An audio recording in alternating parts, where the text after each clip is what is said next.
तर छत्रपती संभाजीनगर शहरातील मयूर पार्क परिसरातील गुरुदत्त हाऊसिंग सोसायटीमध्ये रात्री एका महिलेच्या गळ्यातील सोनसाखळी ओरबाडल्याची धक्कादायक घटना घडली।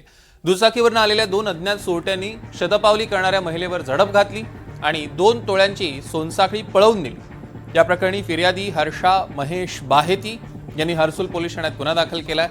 ही सगळी घटना सीसीटीव्ही मध्ये कैद झालेली आहे। आपण दृश्यांमध्ये बघू शकतोय शतपावली घालणाऱ्या महिलेची चेन चोरण्यात आली आहे। दृश्यांमध्ये आपण बघितलं कशा पद्धतीनं ही सोनसाखळी चोरण्यात आलेली आहे। या संदर्भातले अधिकचे अपडेट्स आपण घेणार आहोत। मोहसिन शेख आपले प्रतिनिधी आपल्या सोबत जोडले गेलेत। मोहसिन, नेमकं काय घडलं? नक्कीच सौरभ, मयूर पार्क म्हणून संभाजीनगर मधला एक परिसर आहे आणि त्या ठिकाणी महिला संध्याकाळी शतपावली करण्यासाठी घराबाहेर पडतात। उच्चभ्रू अशी ही सगळी सोसायटी आहे। मात्र त्या ठिकाणी 2 चोरट्यांनी महिलांचे शतपावली करण्यासाठी बाहेर निघाल्या होत्या। तिथे त्यांनी त्या चोरट्यांनी त्यांच्या गळ्यातील मंगळसूत्र घेऊन ते फरार झाले। 2 तोळ्याचं हे दागिनं होतं।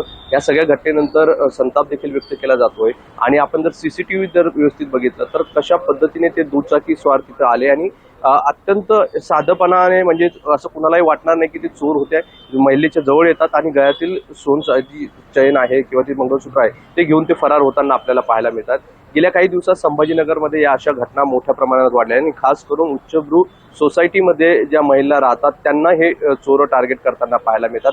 या सगळ्या प्रकरणी हर्सुल पोलीस ठाण्यात गुन्हा देखील दाखल करण्यात आला आहे। पोलीस तपास देखील करतात। मात्र रोज अशा घटनांची नोंद पोलिसात होत आहे। मात्र खूप कमी प्रकरणात हे चोर असे पकडले जातात। अनेक चोर अजूनही, अनेक घटनांचा उलगडा अजून झालेला नाही। त्यामुळे पोलिसांच्या या सगळ्या भूमिकेवर देखील प्रश्न उपस्थित केले जात आहे। नागरिकांकडून देखील गस्त वाढवण्याची मागणी केली जाते। मात्र मयूर पार्कच्या या घटनेनंतर परिसरातील महिलांमध्ये देखील भीतीचं वातावरण देखील पाहायला मिळतं। निश्चितच मोहसिन, या संदर्भातले अधिकचे अपडेट्स घेऊ। तुर्तास धन्यवाद।